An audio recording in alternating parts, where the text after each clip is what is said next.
नमस्कार, मैं हूं फिरोज। आप देख रहे हैं न्यूज़ ट्यूब 24/7। आज मैं आपको एक ऐसे शख्सियत से रूबरू कराने जा रहा हूं जो कल तक आम थे और आज वो खास हो गए हैं। जी हां, मैं बात कर रहा हूं बीपीएससी क्रैक करने वाले ओम प्रकाश गुप्ता की। मैं फिलहाल अभी ओम प्रकाश गुप्ता के घर पर हूं और उनसे आपको रूबरू कराने जा रहा हूं। मैं आपको बता दूं, ओम प्रकाश गुप्ता ने बिहार लोक सेवा आयोग को क्रैक किया है। इसके एग्ज़ाम में उन्होंने फर्स्ट रैंक हासिल किया है। तो मैं आपको मिलवाने जा रहा हूं ओम प्रकाश गुप्ता से और हम जानेंगे उनके बारे में, उनका क्या पृष्ठभूमि है, कैसे उन्होंने इस एग्ज़ाम को फतह किया और इस एग्ज़ाम को फतह करने में क्या क्या बाधाएं आई, कैसे उन्होंने इस बाधा को पार किया। तो आइए मिलते हैं ओम प्रकाश गुप्ता से। ओम प्रकाश गुप्ता जी, सबसे पहले तो मैं आपको अपनी ओर से बधाई देना चाहता हूं, अपने चैनल की ओर से बधाई देना चाहता हूं। वैसे कोरोना का पीरियड है, शेक हैंड करना एक तरह से वर्जित है, लेकिन मैं आपको दिल से बधाई देता हूं। आपने फतुहा का नाम रोशन किया है और ना सिर्फ फतुहा बल्कि आपने पूरे बिहार में एक तरह से कामयाबी के झंडे को गाड़ा है। और हम समझते हैं कि आपके इस कामयाबी के बाद इस क्षेत्र के युवा हों या फिर बिहार के युवा हों, मैं समझता हूं कि इंटरव्यू जो भी देखने वाले लोग हैं, मैं समझता हूं कि उनके लिए ये एक प्रेरणा का स्रोत बनेगा। सबसे पहले आप हमें अपने निजी ज़िंदगी के बारे में बताएं। आप की पढ़ाई लिखाई, शिक्षा दीक्षा कहाँ हुई, कैसे हुई और इस मुकाम तक आप कैसे पहुँचे? सबसे पहले तो आपको नमस्कार, आपके श्रोताओं को भी नमस्कार और इस बधाई के लिए बहुत बहुत धन्यवाद आपको। तो एक बीपीएससी टॉप करने से लेकर शुरुआत से लेकर अभी तक में एक लंबी जर्नी है, जिसमें काफ़ी चैलेंजेस भी आई है और काफ़ी अपॉर्चुनिटी भी थी जिसको मैंने एक्सप्लॉइट किया अपने आउटकम को लाने के लिए। तो मैं चाहूँगा कि इसको सिलसिलेवार तरीके से थोड़ा देखा जाए। तो शुरुआती दौर का जो पढ़ाई है, मैंने गवर्नमेंट स्कूल 8th क्लास तक मिडिल स्कूल सोनारो से किया। उसके बाद 9th-10th के लिए हाई स्कूल फतुहा गया और 11th-12th की पढ़ाई मगध यूनिवर्सिटी उस समय के SKMB कॉलेज से की। साथ में ही इंडिविजुअल ट्यूशन के माध्यम से 10th के बाद 11th के बाद सीरियसली IIT का भी प्रिपरेशन शुरू किया और 2008 में मैं IIT क्वालिफाई किया। चूँकि एक बहुत अच्छी इन्वायरमेंट नहीं मिल पाई थी, तो जो कम्युनिकेशन स्किल का एक गैप था, प्लस जो सोशल साइंसेस के लिए नॉलेज चाहिए वो भी नहीं थी, और प्लस कॉन्फिडेंस की भी बहुत कमी थी पब्लिक स्पीकिंग में। तो जब मैं IIT गया था तो मैं बहुत ही डरा सा, थोड़ा शाई टाइप का था, लेकिन मैंने कहा मेहनत करें, चाहे जो भी चैलेंजेस है। अगर कम्युनिकेशन स्किल का प्रॉब्लम है तो हम कम्युनिकेशन स्किल को सुधारेंगे। और मैंने उस पर काम किया, लोगों को पढ़ाया, लोगों से बात किया, पेशेंसली लोगों से इंटरेक्ट किया। तो देखा कि 1 साल के अंदर मेरे अंदर इतना कॉन्फिडेंस आ गया कि मैंने उस कॉलेज के चुनाव में भी पार्टिसिपेट किया और भवन काउंसलर के इलेक्शन में मैं विजयी भी घोषित हुआ। और जो मैंने काम किया 1 साल, तो मुझे ऐसा लगा कि मैंने लोगों के लिए काम करके लोगों को एक खुशी दी है। तब से मेरे को एडमिनिस्ट्रेशन में रुचि बनी। लेकिन चूँकि इंजीनियरिंग में भी एक बहुत बड़ा इंटरेस्ट था मेरा, तो मैंने वहाँ के जो तत्कालीन पढ़ाई था B Tech pulp and paper engineering में, उसमें काफ़ी ध्यान से पढ़ा और वहाँ भी काफ़ी अच्छे अंक हासिल किए। 2nd और 3rd ईयर में मेरा हाईएस्ट CGPA भी था और इसके लिए मुझे एक्सेलेंस अवार्ड भी मिला है। और थ्रू आउट द पढ़ाई, IIT की जो पढ़ाई थी उसमें मेरिट कम स्कॉलरशिप मिला है, चीफ मिनिस्टर की तरफ से कई सारे अवार्ड मिले। चूँकि मेरा गोल था 2009 के बाद कि मुझे पब्लिक सर्विस में जाना है, तो मैं चाहता था कि शॉर्ट टर्म के लिए जॉब किया जाए ताकि फाइनेंशियल डिफ़िकल्टी एक जो है वो सॉल्व हो जाए और ऐसा जॉब प्लेटफॉर्म पे जाया जाए जिससे कि लॉन्ग टर्म का गोल के लिए भी कंट्रीब्यूशन हो, प्लस कम ट्रेनिंग में ज़्यादा कंट्रीब्यूशन हो। तो मुझे लगा कि अगर मैं अपने कोर सेक्टर में जाऊंगा तो वहाँ ट्रेनिंग लूँगा, फिर उसके बाद अगर मैं जॉब कंटिन्यू नहीं करता हूँ तो ट्रेनिंग का वेस्टेज होगा। तो मैंने मैथमेटिक्स पढ़ाना स्टार्ट किया IIT के बच्चों के लिए कोचिंग इंस्टीट्यूट्स में। मैंने FIITJEE ज्वाइन किया, उसके बाद अभी रिसेंटली मेंटर सेड्यूसर पटना में काम किया 2017 तक। 2017 तक मेरे पास इतनी फाइनेंशियल एसेट हो गई कि मैं अपने प्रिपरेशन को 4-5 ईयर के लिए बिना इनकम के सर्वाइव कर सकता हूँ। और 4-5 साल तक मैंने प्रिपरेशन चलाया और इस जॉब के दौरान अपने दोनों भाइयों को भी गाइड किया। और दोनों भाई, बहुत खुशी की बात है कि दोनों भाई NIT से पास आउट हैं, एक NIT भोपाल से, एक NIT जयपुर से, और छोटा वाला भाई जो भी है वो NIT भोपाल से पास आउट होकर के HMEL टेक्नोलॉजी में काम कर रहा है, जो एक तरह से घर को फाइनेंस कर रहा है। 2017 में मैंने जॉब छोड़ा उसके बाद सीरियसली होल हार्टेडली मैं पब्लिक सर्विस कमीशन के प्रिपरेशन में लग गया। मेनली यूपीएससी की मैं तैयारी कर रहा था, और यूपीएससी के साथ साथ जब बीपीएससी की बारी आई तो 1 महीना पहले से बीपीएससी स्पेसिफिक फोकस किया, और प्रीलिम्स हुआ, फिर उसके बाद फिर से यूपीएससी में लग गया। जब प्रीलिम्स का रिज़ल्ट आया तो जो मैथ्स का सिलेबस है उसमें थोड़ा सा एक्स्ट्रा पढ़ना है बीपीएससी के लिए, उसको मैंने कवर किया। फिर जब बीपीएससी का मेंस आया तो 1 महीना पहले फोकस किया बीपीएससी के मेंस पे, जीएस पे। फिर लास्ट ईयर मैंने यूपीएससी का इंटरव्यू दिया था, और यूपीएससी में मेरा ये 3rd अटैम्प्ट है, और इंटरव्यू इसका पेंडिंग है, मेंस क्लियर हो चुका है।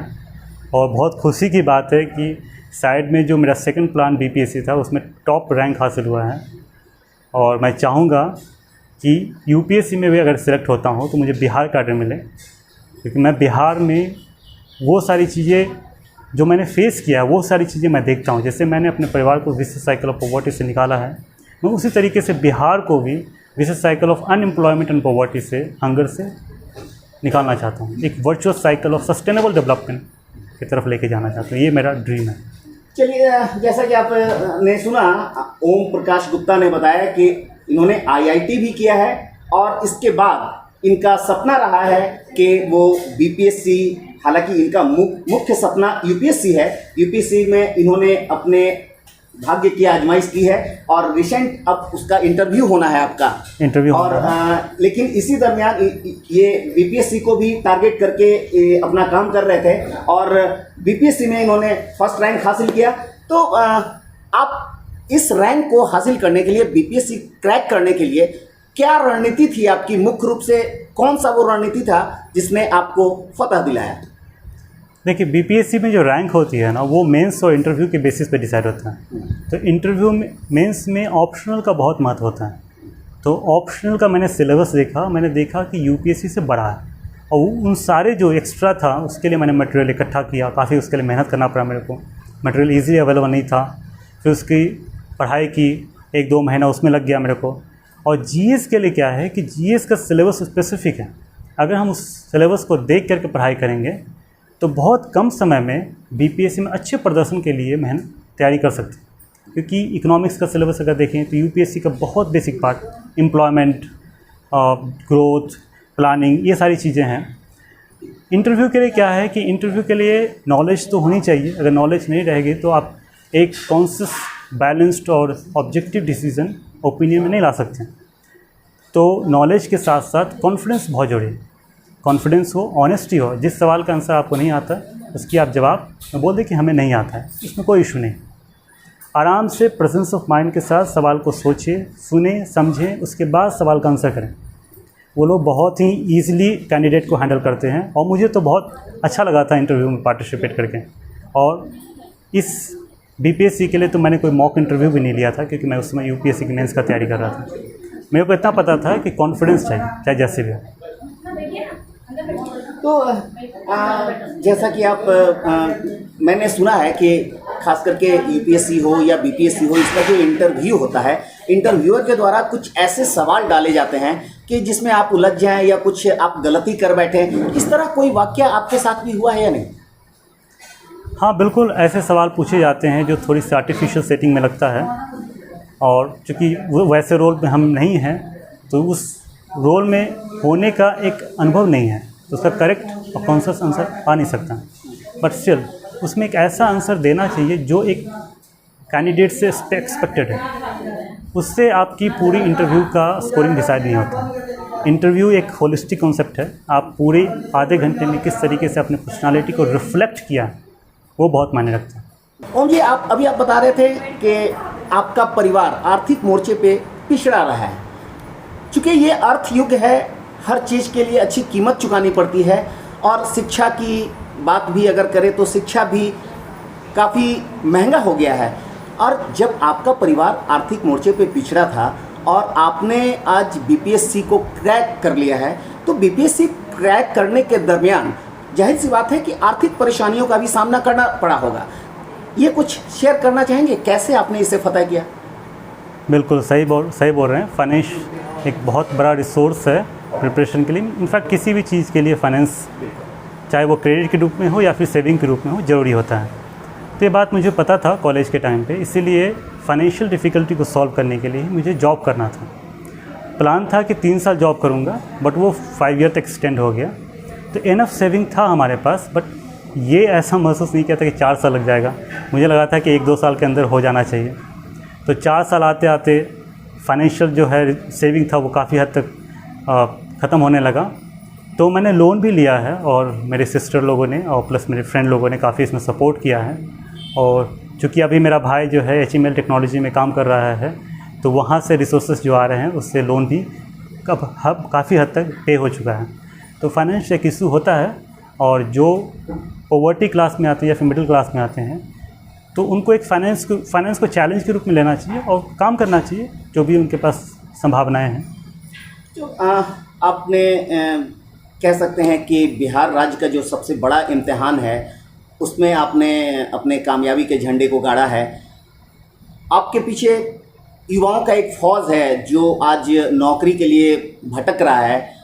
ऐसे सूरत में आप इन युवाओं को कोई ऐसा गूढ़ मंत्र बताना चाहेंगे जिससे उन्हें कुछ लाभ हो, खास करके आपके अनुभव के आधार पर? बहुत खुशी की बात है कि हम डिजिटल टेक्नोलॉजी के एज में हैं, सोशल मीडिया के एज में हैं, और सोशल मीडिया के थ्रू हम लोग कनेक्टेड हैं।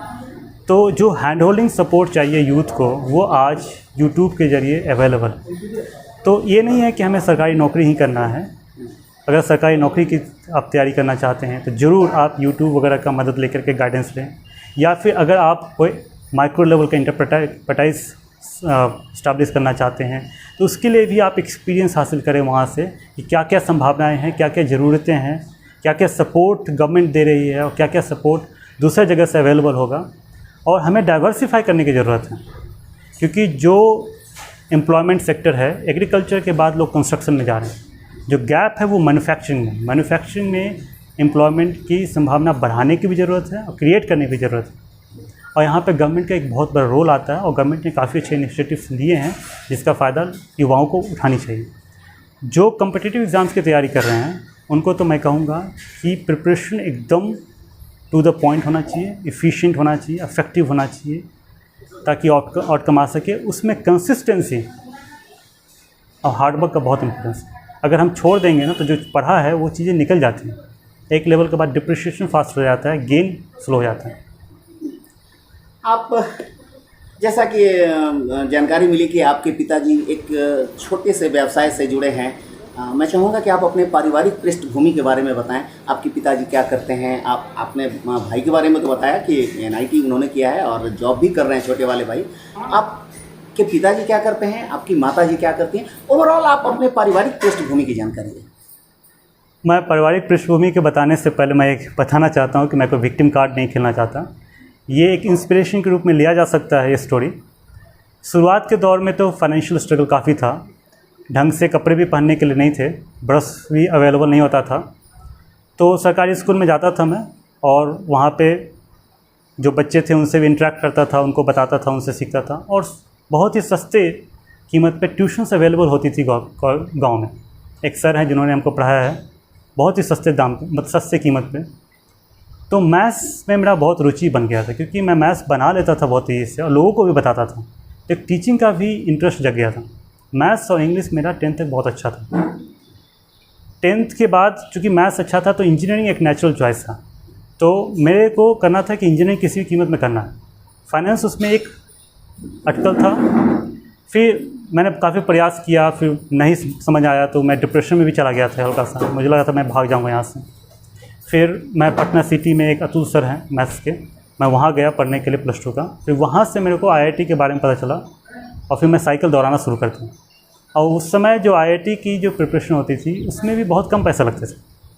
ये अलग बात है कि जो बच्चों की संख्या होती थी क्लास में बहुत ज़्यादा होती थी, हज़ार बच्चे पढ़ते थे। मतलब 2500 में मैथमेटिक्स हो रहा है, 2100 में केमिस्ट्री हो रहा है, इस तरीके से। और जब मैंने IIT क्वालिफाई किया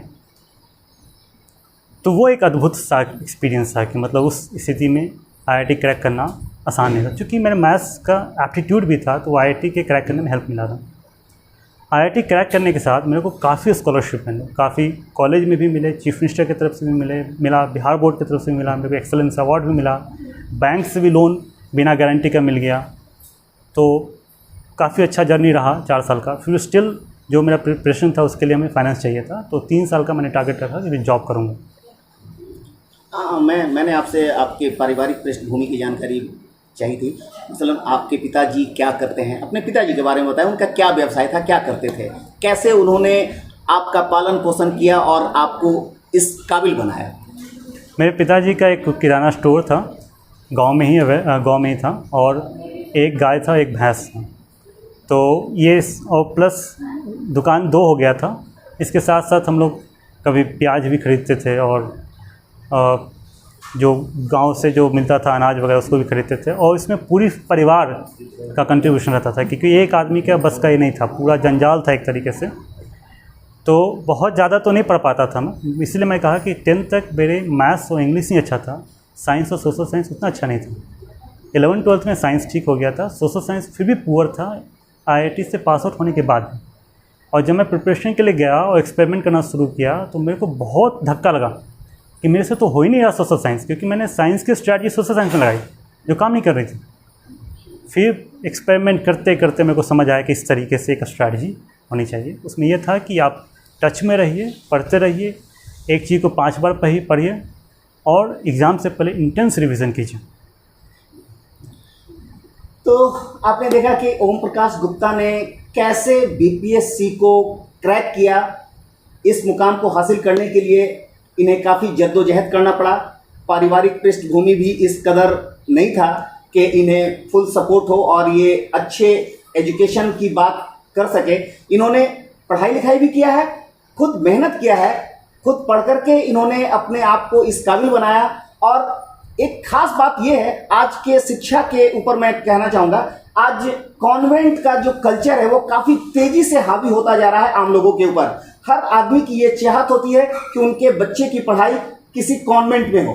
लेकिन आपके सामने उदाहरण के तौर पर बैठे हैं ओम प्रकाश गुप्ता, जिनकी प्रारंभिक शिक्षा सरकारी विद्यालयों में हुई है और यहाँ तक कि 12th का भी एग्ज़ाम इन्होंने फतुहा के SKMB कॉलेज से पास आउट करने की बात इन्होंने बताया है, जो कि एक बहुत ही साधारण सा कॉलेज है जो मगध यूनिवर्सिटी से कनेक्टेड था। अब तो शायद यूनिवर्सिटी चेंज हो गया है, पाटलिपुत्रा हो गया है। इन्होंने जब 12th पास किया था SKMB कॉलेज से तो मगध यूनिवर्सिटी से जुड़ा था वो कॉलेज। और मैं ये कहना चाहता हूँ, खास करके दर्शकों के सामने ये मैं स्पष्ट तौर पर कहना चाहता हूँ कि शिक्षा के लिए, ज्ञान अर्जित करने के लिए कोई जरूरी नहीं है कि आपके बच्चे कॉन्वेंट स्कूल में ही पढ़ें।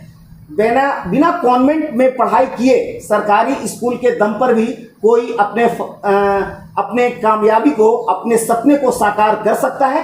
तो और इसके लिए मुझे ज़्यादा बताने की ज़रूरत नहीं है, हमारे सामने ओम प्रकाश गुप्ता हैं, इससे बेहतर उदाहरण और कुछ नहीं हो सकता है। तो ओम जी, एक बार फिर से मैं आपको बधाई देना चाहता हूं कि आपने बिहार लोक सेवा आयोग का जो एग्ज़ाम है उसमें आपने फर्स्ट रैंक हासिल किया है। जाते जाते आप युवाओं को कोई शॉर्ट मैसेज देना चाहेंगे, अपने क्षेत्र के युवाओं को, बिहार के युवाओं को कोई शॉर्ट मैसेज? बिल्कुल बिल्कुल, पहले तो आपको बहुत बहुत धन्यवाद फिर से बधाई देने के लिए। मेरा शॉर्ट मैसेज ये है कि हमारा गोल बहुत क्लियर होना चाहिए कि हम चाहते क्या हैं। तो मुझे जो अपने अनुभव से लगता है कि हमारा गोल में 2 चीज़ें होनी चाहिए। एक तो होनी चाहिए शांति, उसके बाद समृद्धि होनी चाहिए।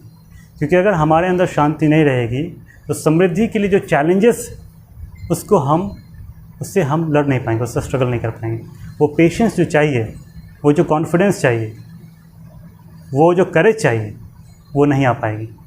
पीस एंड प्रॉस्पेरिटी, तो पीस को के लिए अच्छा व्यायाम करें, अच्छे के इन्वायरमेंट रखें, अच्छी सोच रखें, सत्य के साथ रहें, और समृद्धि के लिए तो वो हैं ही जो मैंने बताया। चलिए, ये काफ़ी बढ़िया मंत्र है युवाओं के लिए।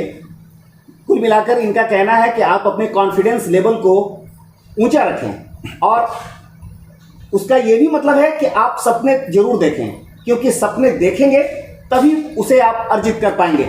यहाँ पर एक बहुत ही माकूल शेर जो यहाँ पर शूट कर रहा है, खुद ही को कर बुलंद इतना कि खुदा तुझसे पूछे बता तेरी रजा क्या है। शायद मैं अच्छे तरह से नहीं कह पाया, लेकिन इसका मूल मंत्र यही है कि अगर आपकी चाहत, आपका कॉन्फिडेंस अगर हाई है, ऊपर है, तो सफलता एक न एक दिन आपके कदम को जरूर चूमेगी।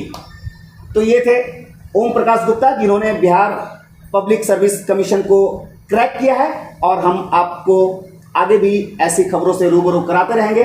नमस्कार।